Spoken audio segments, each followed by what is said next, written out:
Hi, I'm Perrin, and welcome to A Walk in the Woods.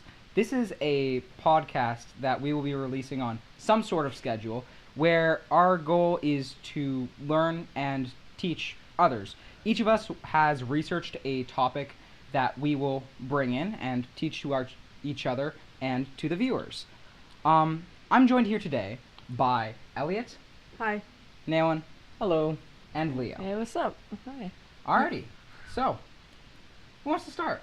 Should I? Sure, Yeah, why not? Alrighty, cool.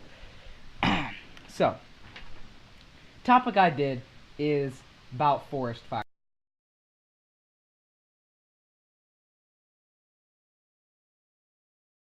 And you think, well, yeah, I know forest fires, they start because somebody lit a fire or lightning did a thing. But I was like, well, I'm curious to go a little more in depth. So, that's what I did. So, as everybody knows, forest fires are either a natural occurrence or it's caused by people, humans. It can't be anything else. But 90% of the time, it's actually people who start it. And some examples of that is like you got unattended campfires. You got like debris that people burn. People discarding cigarettes they haven't fully stamped out or something. Sometimes people will intentionally commit arson.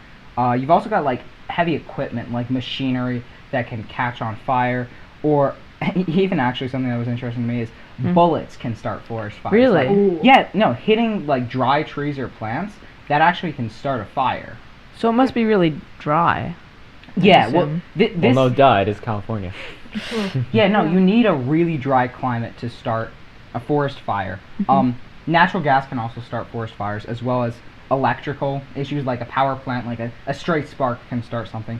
Wow. And also, sometimes people will burn forest to clear an area. Right. Or they will also, I read this and I was like, really? People will burn forest for hunting animals to corner them? That's bizarre. I've never heard of that happening, but I guess like a few people might do it if you have a large herd. That's not good. So most of those were things that I expected. And the interesting thing to me was actually that natural fires are more dangerous and they spread more than human-made fires. And that's because, well, human fires are while they're more common, human fires are next to civilization, or at least they're around where people are. If it's a campsite, there's going to be other people there. If it's, a power plant, people need to go there. All of these things are near enough to be noticed by people, whereas... So they can be snuffed out quickly? Exactly. Well, they can be dealt with. Whereas, a lightning strike in the middle of nowhere, you've got these vast stretches of, the West that have nobody there. There's, maybe a few fire watch towers, but even those can't cover the humongous amount of land. Right. You got a lightning strike in the middle of nowhere. You can have a fire going for hours and nobody's noticed it.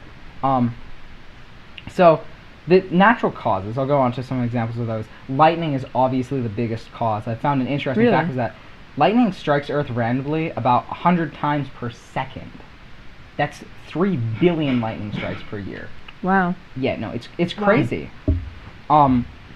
And it's most common during dry seasons. Right. That would make sense. Yeah. Because there's more static electricity in the air. Exactly. Yeah. There's two types of lightning strikes, hot and cold strikes. So cold strikes are like a short, high current return stroke. It'll strike a few times. Whereas hot strikes are they're longer and they are lower voltage lightning strikes. Fires are actually started by extra long hot bolts. If you've got a bunch of electricity, even if it's lower voltage, directed at one point for, less than a millisecond of a millisecond. Right. That can start a fire if it's at such a high heat, I mean, I've actually had a lightning bolt strike my front yard before. It was right in front of my house, and I remember looking out the door and just seeing it come down. It was just this pillar of white light, and then it was gone, but there were flames when it hit. So the next two natural causes are pretty rare. For obvious reasons. One of them is volcanic activity. You can have a no, volcanoes spit fire. No. Um, Definitely not.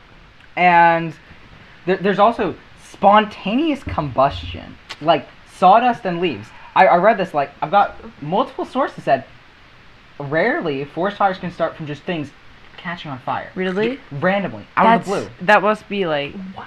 that's crazy. Yeah, no. Yeah. Things will just catch on fire. Oh man, just like my mixtape. Oh my god.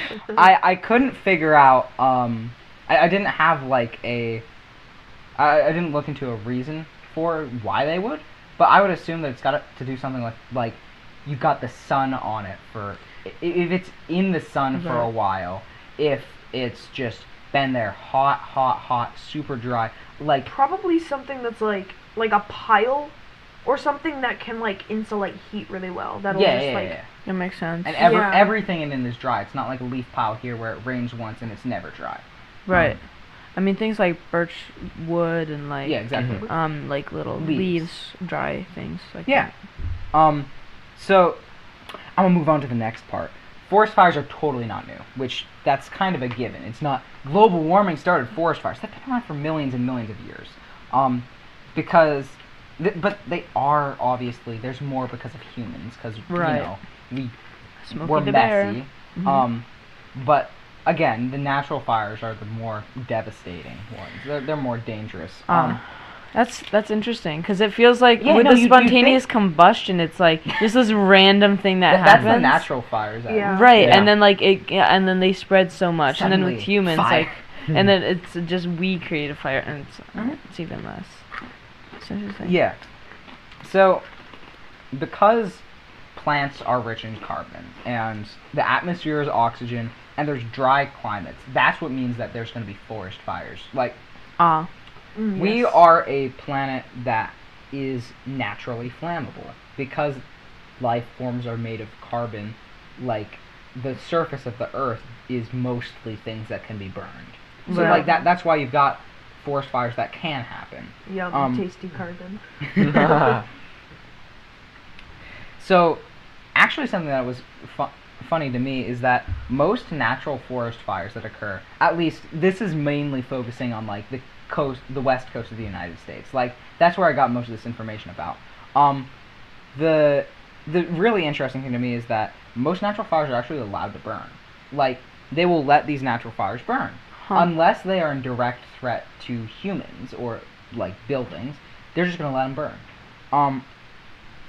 They're of course monitored and looked at to see if they're getting close to things, but they'll just let it go, and that's really interesting to me. And it links you to, it makes you realize like, oh, people think about these plants that are reliant on forest fires. Like there's plants that have evolved around forest fires. Like they will only bloom after one. You've heard of these plants, right? I've never heard of it. Really? No, Yeah. there's there are like several flowers and such. Yeah, there's several Yeah.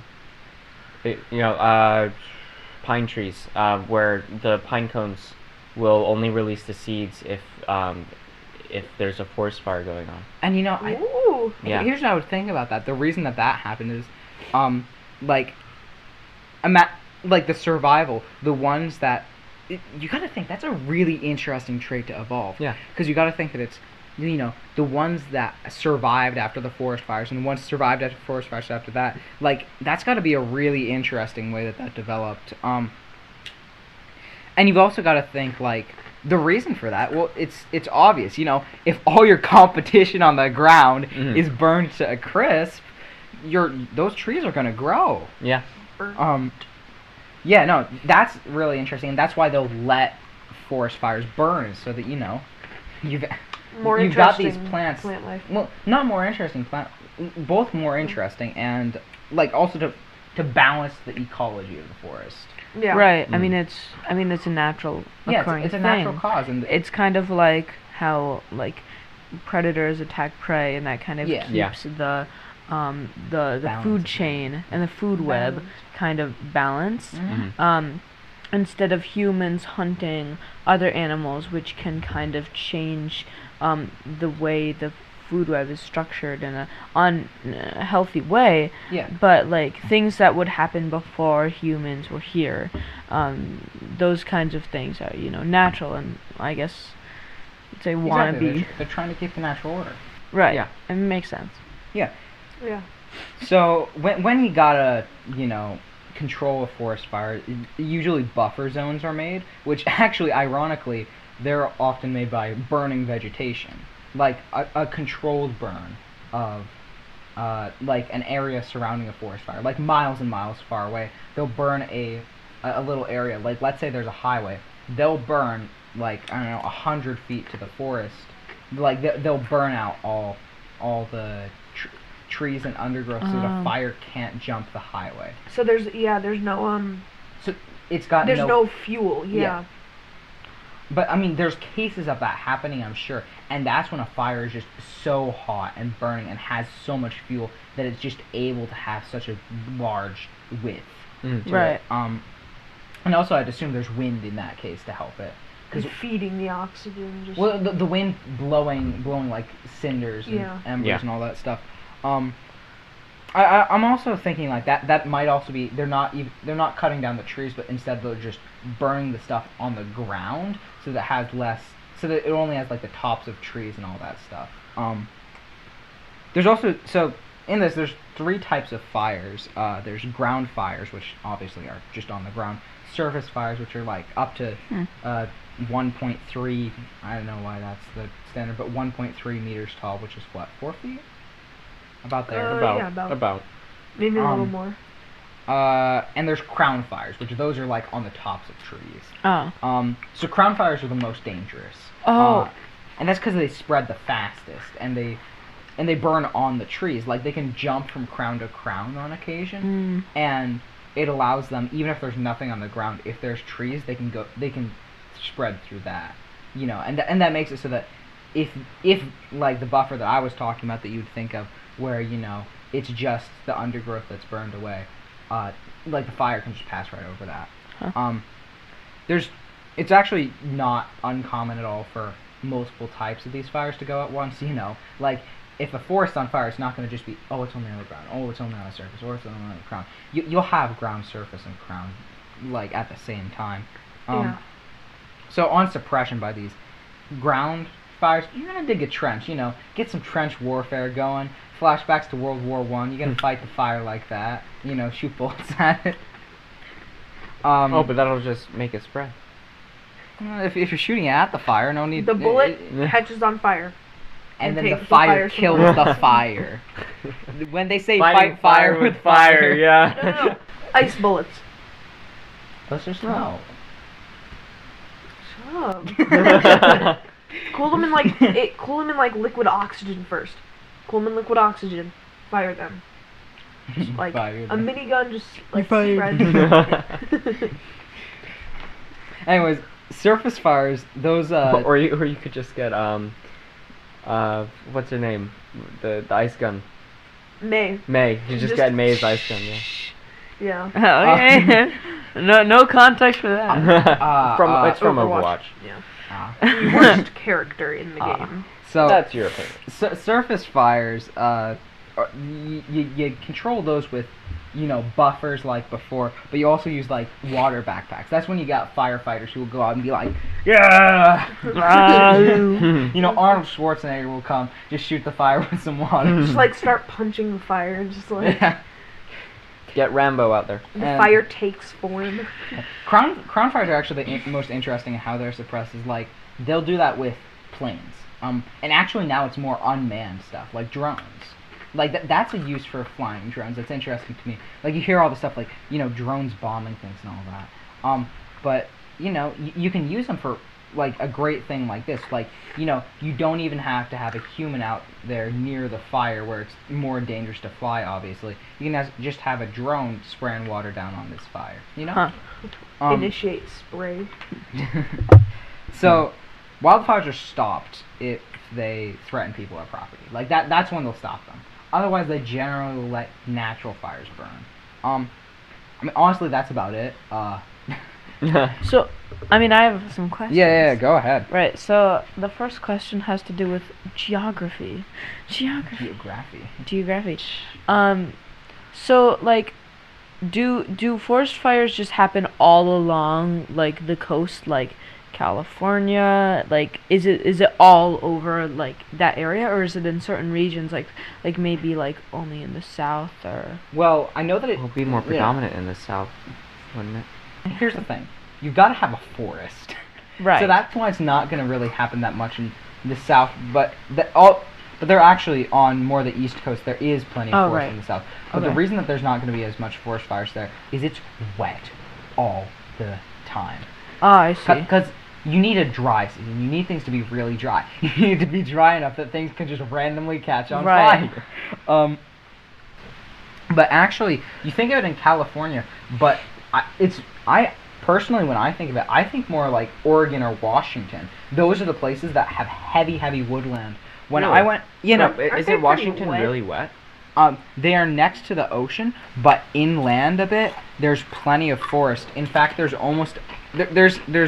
a almost forested desert-like area in South Oregon. Okay. It's not. I think it's technically a desert, but there's still plenty of shrubbery and trees. But like, and why it's not on the southwest coast is because it's a desert in Arizona. Right. Desert. Yeah, no, there aren't that many trees there. And I would say that you need a forest and you need a dry season. I don't really know the exact places, but it's got to be dry, foresty, and it's got to be the proper things to keep a fire going. Right. You'd had a few other questions. Oh no, I just had No? This was just interesting. We learned about this in biology, like I think it's called like ecological succession. Succession. Yeah, succession of like when an area is burned down or maybe a natural like event happens. It like jumps back a level. Right, and all the trees are dead and everything is a desolated wasteland and things just kind of rebuild itself. I find it interesting that like maybe in these regions that these forest fires are pretty common, that rebuilding and primary succession, like just succession in general. I'm sure that would happen a lot. I'm sure that things grow at a really interesting speed, or like, I just find that pretty cool. I think it's cool that like there's also plants that depend on that succession for like some of the other plants to get out of the way, or for like the proper conditions that a forest fire allows for. I just want to point out that nobody has said, "Oh, we had a very nice lush forest. Maybe it was in a an area of dryness. It was a dry spot, and then the Fire Nation attacked." So, let's try and. I think that's enough of my topic. Right. Shall we move on to somebody else? Sure. You want to go name? Sure. I'll go Alrighty. next. Okay. So, just a bit of background for those of you who aren't. What are you talking about? How about you tell us that first? Okay, so I'm going to be talking about NVIDIA's new graphics card releases. And who's NVIDIA? Well, Perrin, I'm getting to that. NVIDIA is a graphics card company. They manufacture the parts of a computer that process what you see on the screen. Oh, that makes sense. Okay. And they released their next generation of high-end gaming and workstation graphics cards, but they released a lot less information on the workstation ones than the gaming ones. Oh, so they haven't released yet? Well, they announced. Yeah, Okay, they announced. so, I was yeah. gonna. Yeah. They'll be out in like a couple months. Pre-orders have started, but I recommend waiting. Till they, especially for these, which is what I'm going to cover next. Yeah. So haven't anyone who's remotely related to computers or anything, haven't we learned at this point that you should never trust a pre-order? Mm-hmm. Yeah. Like I've pre-ordered a game before. They updated it recently, and it actually fixed a lot of stuff. But it was pretty bad when I Are we first gonna got drop names? Are we gonna? It doesn't matter. You can go ahead. it. Okay, I mean it was No Man's Sky. I was disappointed at launch, but now I got back into it because they updated it, and it's actually good now. It was so disappointing at launch. It really was. Okay. And I was one of the suckers who. Oh yeah. who pre-ordered. You were raving to me.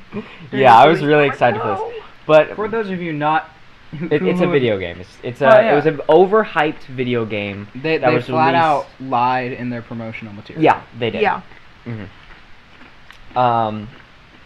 So basically, in the cards that were released, it's the GeForce RTX 2070, 2080, and 2080 Ti.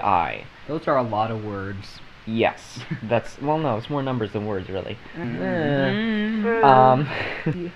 Basically, NVIDIA's older graphics card were referred to as the GTX series, but the R stands for ray tracing, which is their big selling point for this next generation. And what ray tracing is it basically allows for fancier light effects in renders and in games. So that means better dynamic shadows, light rays are better. So like if you look at the sun and you have that like camera effect, or you see light shafts coming through a window, that will be more dynamic and look a lot more realistic than with previous cards. They also they're equipped with better VRAM as well, which is basically the temporary storage the transmission of data From the graphics card to the display. Yeah. So really, I Yeah. thought that ray tracing was just that they were really good at drawing that one Star Wars character. Well, I mean, who knows? It could mean that. Yeah. Right. No, there's ray tracing. Yeah, but what I really wanted to talk about was the whole concern about these cards basically being last generation cards, but with ray tracing abilities. And $5,000 price tag. It's not that expensive. You're not that expensive. It's the okay. You're not that expensive. The most expensive one, which is the 2080 Ti Founders Edition. When are we Founders getting Well, an because ROG Strix version? Come on. Well, that'll be released later. I want my Star Wars edition. Collector's edition. The most expensive model is approximately $1,200, which is Hey, that thing he says 10,000. that's for their workstation ones. Oh. Which I'll get to in a second.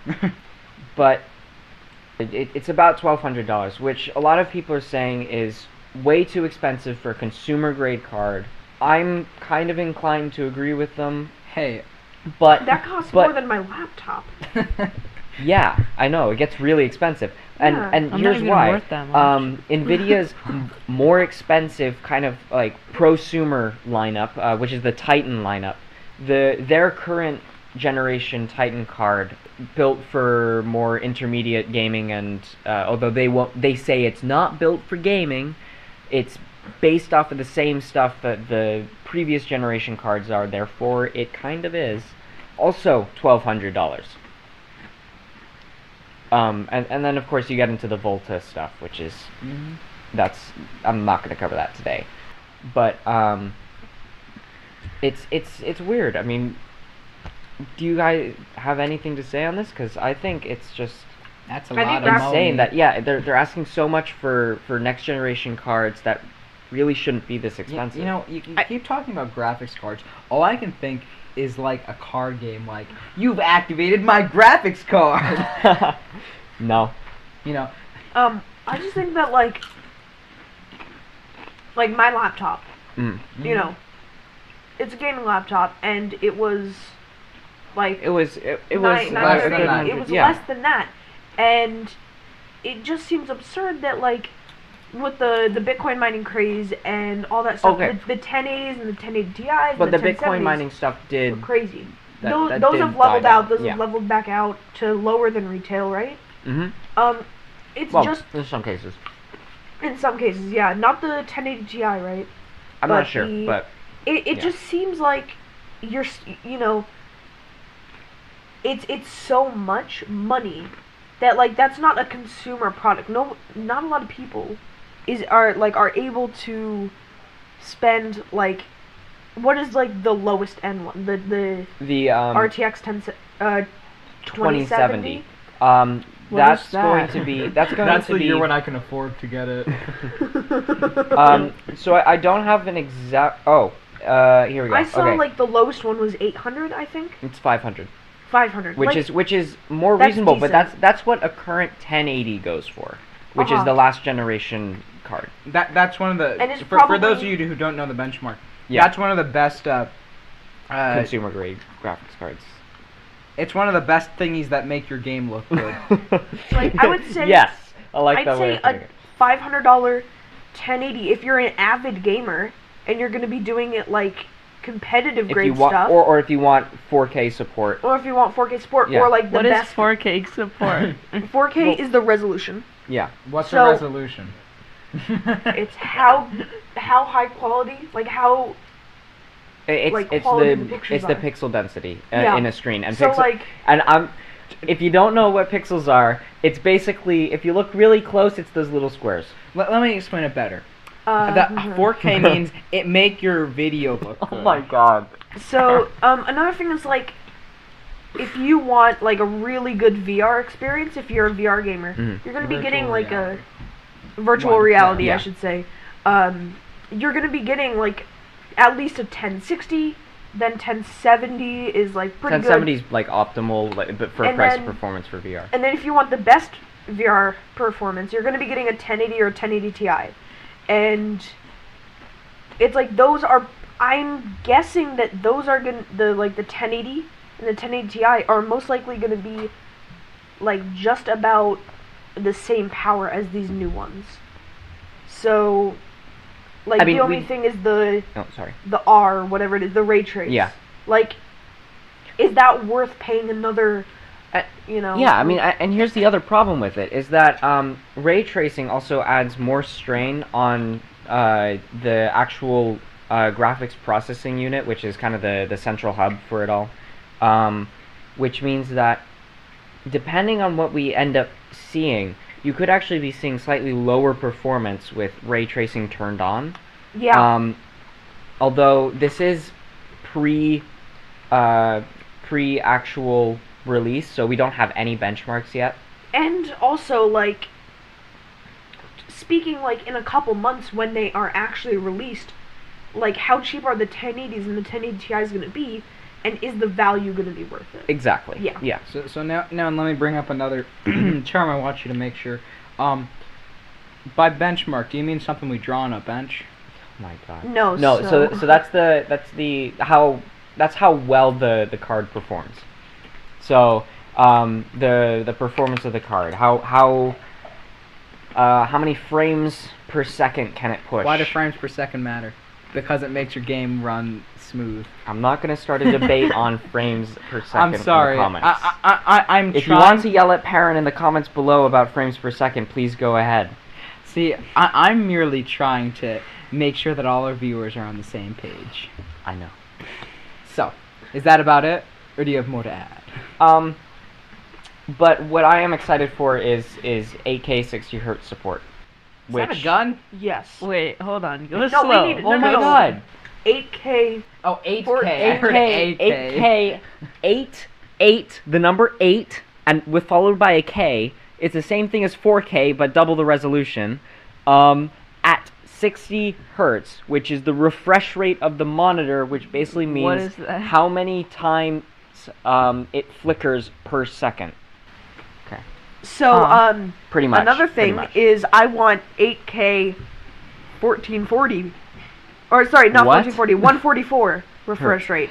Like, We got a while to go before we get there. oh, yeah. Mm. Okay. Okay, and yeah, I mean that's about it. Besides that and the new GDDR6, which is the VRAM memory, that's about it. GDDR6? Now that- We're not Those starting are at some that letters and numbers right there. That's very correct. And Yeah. That's a lot of D's. 2 D's. More than one. Alright. So, Jiddididar. who we feeling like moving on to next? One of you guys want to take it? Yeah, so this week, or this recording, I decided to Both. talk about graphene. So graphene got a lot of craze a couple years ago, saying that it would completely transform electronics. So what's graphene? I'll Is get that to that. like, weird pencil lead? You can make graphene with pencil lead. Oh. So mean graphene, graphite? Pencil lead. no, graphene is I know graphite. a 1 atom thick, a 1 atom thick sheet of carbon atoms. So it's almost in a hexagonal pattern. So each point of the hexagon is a carbon atom, and each line of the hexagon is one of the bonds. So it is the best conductor of electricity that we have, because it's so thin. There's no electrical resistance. It's almost instant. It's as close to instant as any computer can notice. So it's Wait, computers are sentient? They can notice things? it's as close to instant as any computer can process. So this got a lot of craze. I think it was 2008. It everyone was saying it would be transforming electronics, but most electronics now don't even have graphene in them. I would say none do. Maybe prototypes, but with anything there is a delay. So when I'm on my laptop and I have my trackpad and I move on my trackpad, there is a couple millisecond delay. But it's not noticeable. It's right? not noticeable for us, but let's say esports, very competitive gaming. If they're able to use graphene for all of the electrical signals, it's going to be the fastest response they're ever going to get, and they'll be able to be the most competitive that they'll ever be able to be. So, But what about fiber optics? Sorry. Graphene is faster. Really? So yeah. So another thing that was being said was probably pretty recently actually on this, very thin and flexible phones, because graphene is as strong as diamond. And I'll get more into that later. So what I'm hearing is graphene is to metals what flex tape is to duct tape. That's a lot of damage. Elements. Elements, Not I'm sorry. yeah. So layer thin phones, you have less than a millimeter possibility. All you have is your little battery pack, all the things you plug in. I kind of want a phone that's kind of thick at all. I don't want Well, a yeah, super thin phone. but Well, yeah, but this something can make that it bendable. This might be able to make it bendable if you Yeah. do it in a strip. Imagine you'd be able to place it on your arm if needed or something. Or So you're saying or have a brace, 2 bracelets, one by your elbow and one by your wrist, and it has a graphene layer, and you can activate it by tapping something, pressing a button, and you have it there. So for business, if if someone's in a conference and they need to be communicated with, that's an easy way. So yeah. Alright, so basically, the bands that everyone has while exercising that'll have a ton of plastic, and you slap it on your arm, go for a run, you put your phone there. You're saying you don't need you only need something that will make sure your phone sticks to your arm, and your phone will just wrap around your arm. Yeah. That's pretty cool. Yeah, so you'd have a very flexible, very strong plastic, probably a clear Kevlar. Like flex tape. Not Flex sponsored. tape, clear, yeah, not sponsored. And then also your touch sensitivity and your Not sponsored by anything, just micro, your very thin Sponsored by myself. pixels. Another thing was carbon nanotubes. A lot of people have heard of that, and so it's What's a nanotube? Is it just is a really a- tiny tube? very tiny tube. Pretty much, yeah. So it's it's like a tube that's made out of graphene, and it's just like curved, so it still has that hexagonal pattern, and it's still immensely strong. So if we're able to if we're able to make this and like string it into the string, we'll have like very thin, very strong wires that we can use that are extremely lightweight, bridges and cranes and whatnot. So yeah. I wonder what sort of architectural stuff you could do from like a design perspective. Like imagine a bridge where it's you've got strings the size of like what, like a slightly thick, like a rope. twine. Yeah, no, like freaking rope, And you've got these cables that are like really thick for bridges. Now, imagine having a bridge using just twine size, and it'll just look like there's nothing holding it up. It would be really cool. It is cool. Another thing is just like bulletproof armor. So scientists have taken a couple layers of graphene and shot micro pellets into them. Wow. And it's been able to withstand that. So if we have maybe a couple thousand layers of graphene, it could we would be able to have an extremely bulletproof material. If it's only 1 atom thick, you could, and it's that strong, then if you made millions, it could withstand a lot.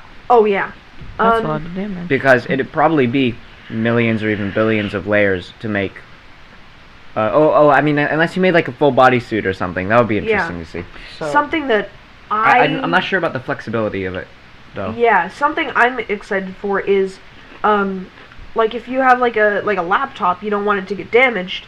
That's a lot of damage. You can have the actual like chassis, the actual case of the laptop made out of graphene.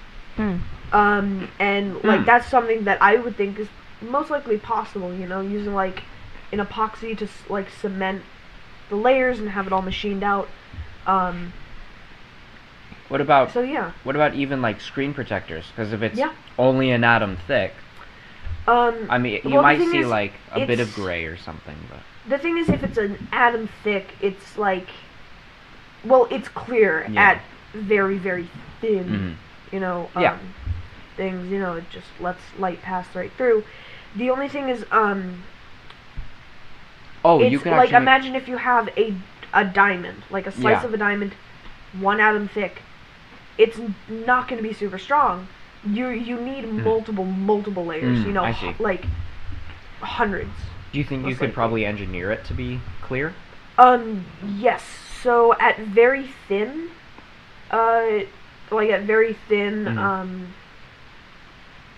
dimensions, it's like super thin. It is clear. It's completely clear. And one thing you can do is actually make graphene by taking like a pencil, and writing on like tape, and you fold the tape on, and then unfold it, and that halves the layers of it, and so you keep doing it again and again and again, and you can actually get to a point where you have graphene. Well, that's got to take ages. Oh yeah, right? no, but scientists have done it. They've like used very, very precise microscopes to make a very thin line of graphite, and just. But it's not do it a something couple that I times. can do in my house, though. No, it is. Oh, it is? Yeah.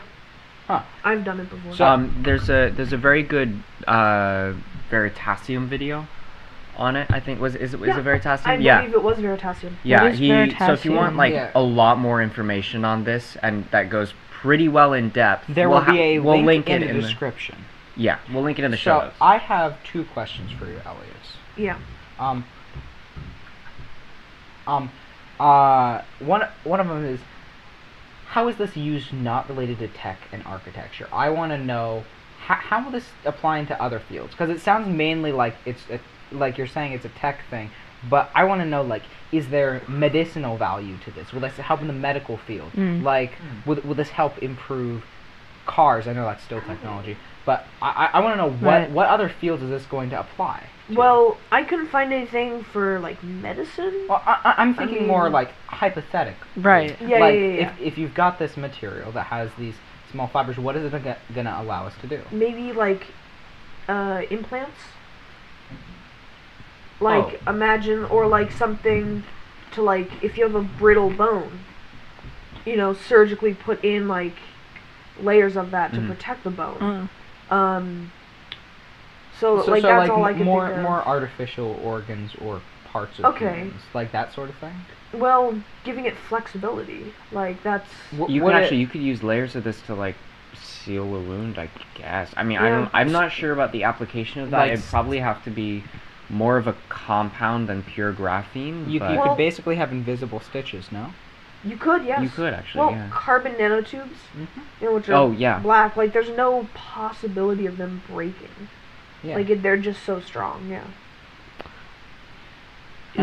Yeah. I also want to know, when is this available? Because it sounds like it was made a big deal in 2008, and you're saying that it's still cool now, but when is it going to be commercial? I'll leave this into another question. When is it going to be commercially, not even commercially viable? When would this be something open to even the wealthy public? Oh, I got no idea. There is... Like, if you were to guess. Sorry. Hundreds of years, decades, centuries, how long? Probably decades. Like, it would take a while. You know, Give it graphene 20, is 30 years. 50, 60 maybe. Mm. Graphene Yeah, has been pretty new. Like, obviously it was just, like, starting all the buzz about electronics and whatnot, because, like, it's being easily made in labs, but when dealing with atom, like, you know, one singular atom thick, it's very brittle, just one layer, Right, so, like like, I said. you know, they're gonna have to be making a lot of There needs to be layers. an easy way to manufacture it, yes? Yeah. Yes. And- We don't have the precision tools for mass manufacturing. On an Yeah. atomic level. Yeah. Okay. Yeah. So, one last question, and let's wrap this up and bring it into Leo's thing. Yeah. What do you think this would need to be, like, commercially viable, open to the public, without being, like, extremely expensive? I think we need to have the technology to mass produce it. You know, like, imagine, like, a graphene bandage or something. Like, that has to be something that the graphene only takes a couple of cents to make, you know? It has to... We have to be able to mass produce it in a way that if people were to start selling it, they would be able to make money off of it. Like, it should go for only slightly more than pencil lead, yes? As an example, look, I mean, for it to okay. be... Well, the thing why I is suggest that is, you said that it can be made with pencil lead. Well, if we found a way to easily use graphite to make graphene, would we be able to just... Would we be able to produce it for that cheap? Well, obviously you'd have to have the machines, which probably cost a lot. So that is a big factor. So it would be pretty expensive, you know, like, I can imagine it would not be something that is like, oh, let me just go in my drawer and get some graphene, you know, it's like something, like almost like a medicine, you know, you have to go to, like, a pharmacy to get medicine, you know. That's, I mean, I guess. Or, like, you know, but it's basically, not something like... it would not be super cheap, but it would Yeah. not be horribly expensive. Yeah. Eventually, it wouldn't be. It wouldn't be like gold or something. It would be... Got it. Yeah. Like, So- it depends on the application and the, sorry, Perrin. It depends on the application and, the ease of manufacturing, Well- that determines the price. I mean, if it's the application, personally, I prefer Chrome. Perrin, leave. Wait, Okay. it's the application. Alright. See you guys. Hi, Perrin. Bye. Bye-bye. Bring it into Leo's thing. Alright, so, now that we got rid of that mess, Leo, what have you brought to us today? Art. There you go. That's all I got. No. Sweet. Art that our viewers cannot see unless we put it on the screen. Well, art doesn't always have to be visual, Perrin, and that's That's a something... very true point. Thank Yes, you for correcting me. that Pick was- art. Okay. So I did my little project this week on Fluxus. Fluxus was a art movement that kind of started around the late 1950s, early 1960s, and spanned its way to around about the 70s. Not, sorry, no, not the 70s, the 80s. This is because, like, a lot of people have the idea that it actually ended around the 80s because of a death of one of the people who is credited to have founded Fluxus. His name is George Makuras or George Makunas. I'm pretty sure it's George Makunas, but it's okay. It doesn't matter. Right. He's All right. some dude called George. Yes. Let's just call him George. George, I believe, was a Lithuanian American, and so he kind of worked to found the idea of Fluxus. Now, to understand Fluxus as an art movement, you might need to have a little understanding of what happened before Fluxus. Well, okay.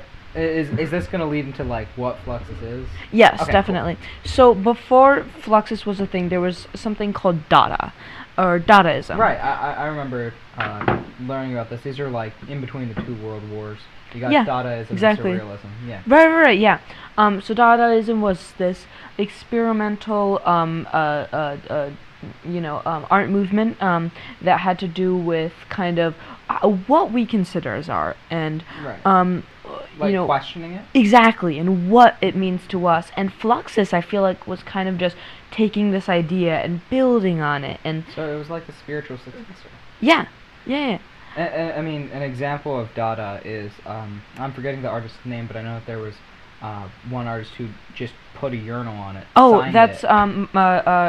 Marcel Duchamp. Right. That's called a fountain. That's yeah. a ready-made. That's part of his series called Ready-Mades. Right, and it was questioning art. Like, is this urinal that I flipped upside down art? Exactly. Yes. Yeah. And just put it in a museum, and it's just art. Yeah. And so Fluxus really takes Duchamp's idea, and it also uses ideas of this other movement called Futurism. And I'm not really going to get into it because I don't know a lot about it, but it's another avant-garde art Talking movement. about a future. Now, so Fluxus was kind of formed with a bunch of, I guess, art students or people in the art community, and they wanted to kind of figure out what art meant. And they kind of wanted to show these interesting pieces, that kind of transcended our idea of what art was. Right. A large part of the Fluxus movement was kind of against, quote, high art.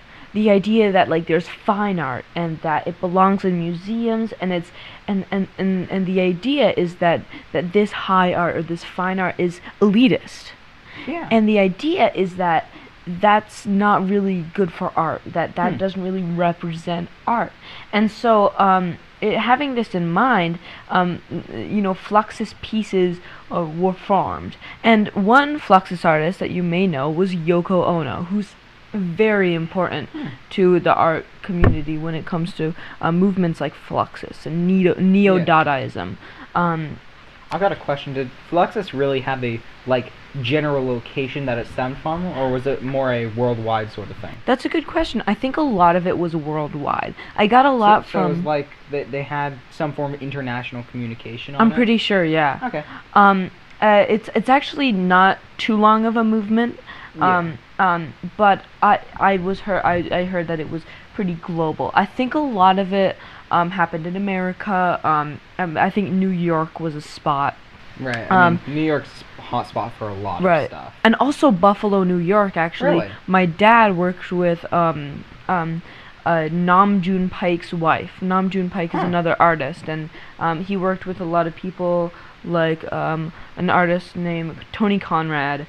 But that's another story. Yoko Ono, she had an amazing piece called Cut Piece. And this is really interesting. It kind of transcends all of my previous ideas of what art was. But the idea of this piece was that Yoko Ono, it's a performance piece, and Yoko Ono is sitting on a chair, and she has audience members come up and with scissors cut away pieces of her clothing. And the idea is kind of showing audience members cutting down at the border between the audience and the artist, and making the audience part of the art. Making the audience partially the artist. Yeah, exactly. Interesting. So it's like playing with the idea of like how we perceive art, and it's just so like interesting. Nam June Paik, who I talked about earlier, had a piece called Zen for Filming, and this is a 8-minute long video, which is just a white. I'm pretty sure it might just be using film, but it's just a white, just a white background, and then some graininess and some quick like scratches or whatever.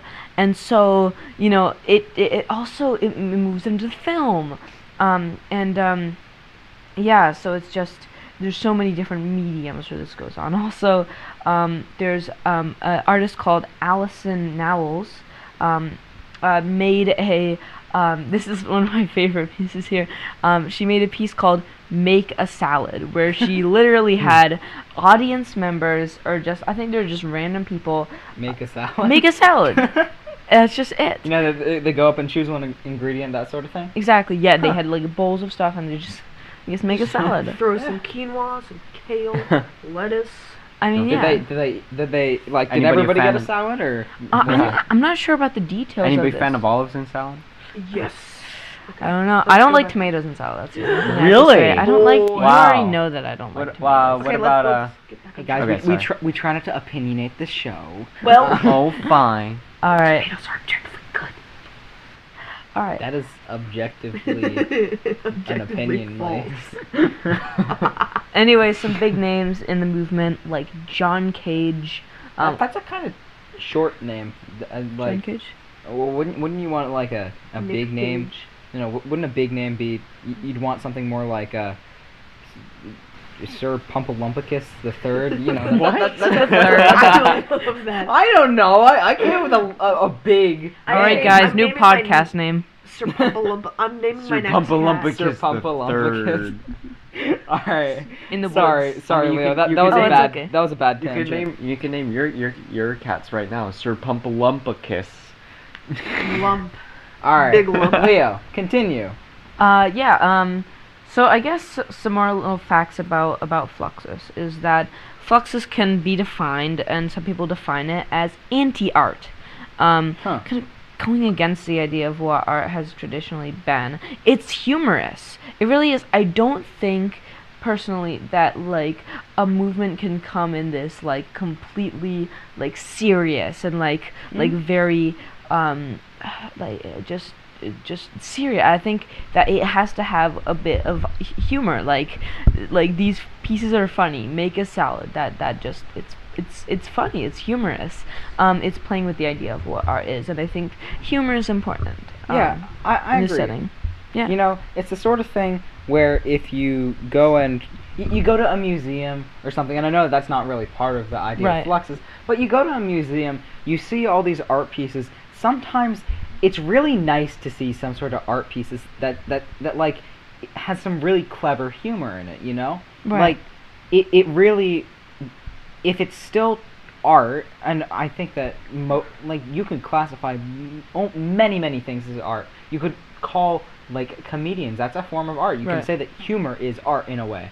And personally, I would love, I enjoy seeing a more variety, a museum with more variety. Exactly. If I can go and see like my Mona Lisa classical painting. I don't know if that was Renaissance. Sorry, my Mona Lisa Renaissance paintings. Whining. I want to go and see something that'll make me like chuckle, because I'm like, oh, that's clever. I think that that's something that could be a lot more of value.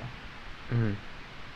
Yeah, and I think that's really interesting that you brought that up, because that's one thing that Fluxus is really has really brought up. But Fluxus, a lot of it has to do with kind of anti-museums or anti-art, things like that. There are some people who are in the movement who believe that museums were good and had benefits and good things about them. Well, sorry. Go ahead. Oh, okay. I mean, I can definitely say I prefer museums to private collections because you can actually go and see the stuff in museum. I mean, the idea is that with Fluxus, like a lot of people who believe in this, people believe that museums favor like famous, maybe Renaissance pieces of art. So more of what people think of when they say art. So it's, yes, yeah. Basically the exactly. stereotypical museum. Yeah. Yes, and I'm not the expert on this, but this is what I've researched. And yeah, there have been people in this movement who have not agreed with it, and there was some tension. I believe some people who kind of believed in this were expelled from the community and expelled from the art movement even, which I find interesting because it is just kind of a bit of it is just humorous and just kind of laughing at their own existence as a movement and kind of just taking it not so very seriously, even if it is pretty serious. I find it kind of ironic that while they were calling museums almost elitist, they had a more exclusive group where they would expel. What it sounded like to me is like they expelled people from the movement. That sounds like some sort of a semi-elitist group to me. Like it vaguely, but I feel like it's a little ironic. I mean, I'm sure you could say that. I think that the people that were in the movement had a really clear idea of what they wanted it to be.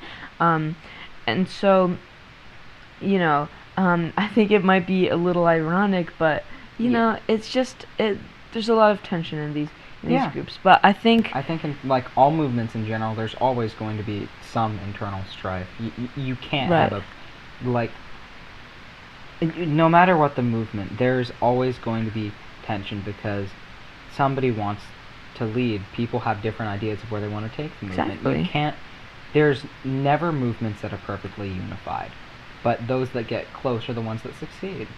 I think it applies to all sorts of movements. There's always going to be there's going to be strife before and after goals are achieved, and there's always and that's because there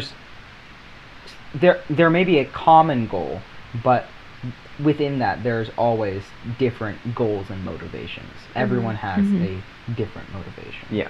I really like, just moving my feet. I like that kind of movement, Yeah, those movements also can have conflict as well. Because, you move your arm too much sometimes, I don't know, you might sprain it. Yeah. Right. And you hit somebody in the closet. Oh. Anyways, Leo, anything more to add? Nah. So Fluxus, just one thing more. Fluxus is comes from the word, comes from the meaning to flow, and I'm not really sure, what that has to do with it, but it is built into the movement, and I think I see Fluxus as a continuation of Dada, kind of like neo-Dadaism, and I think that. Of course, these movements are different, but they also have a lot of similarities. And you can see a lot of the people who kind of are students of like Marcel Duchamp's early ideas of like taking pieces of art or things that are just like just in reality and just making them another person's and making them different, like the ready-mades of the series that you were talking about, Perrin, with Marcel Duchamp, taking a picture of Mona Lisa and painting like a mustache on it. Things like this were kind of used in the Fluxus movement as well, and I think a big part of Fluxus is tearing down the boundary between art and life. Because if you can keep thinking about it and keep thinking about it, but I think that kind of art is life, and everything is art, and you can't really escape art. Art is everywhere. Art But- is human perception of life. Yeah. Exactly. Or, I mean, there's some things that are like they are human interpretations of life or experiences based on it. That's Yes. a better way to Yeah. define it. Yeah. I mean, yeah, I think a lot of this is discussed and thought about in the Fluxus movement, and it's still thought about today. If you go to places like Buffalo and you kind of, look around the community, there are people who, are still thinking about this and are still, I guess, kind of students of this thought. There are. I went to a screening in Buffalo, in one of their local spaces, art spaces called Hall Walls. Amazing place. Where they screened Fluxus films exactly by Tony Conrad, who's an interesting. important person in the Fluxus community, especially for Buffalo and also in New York. But Neat. I mean that's pretty much all. I hope that was good and that Yeah. you learned Yeah. something. That was that Actually was did interesting find to it me. kind of interesting. Yeah, having studied a little bit about Dadaism, it's interesting to me, having not heard of this movement, about how this is kind of like a successor that isn't Neo-Dadaism. Right. It sounds like it's a successor not in name but in function, spiritual. Yeah. I just want to point out, slap on that flux tape. No. All right. Now you're getting to be worse than Perrin. Yeah. Does anyone have any closing remarks that they'd like to say before we sign off? Yeah, this was fun. So yeah. This has been sponsored by Mother's Basement Productions. And this has been the A Walk in the Woods podcast. Thank you for joining us today. We will return sometime in the future.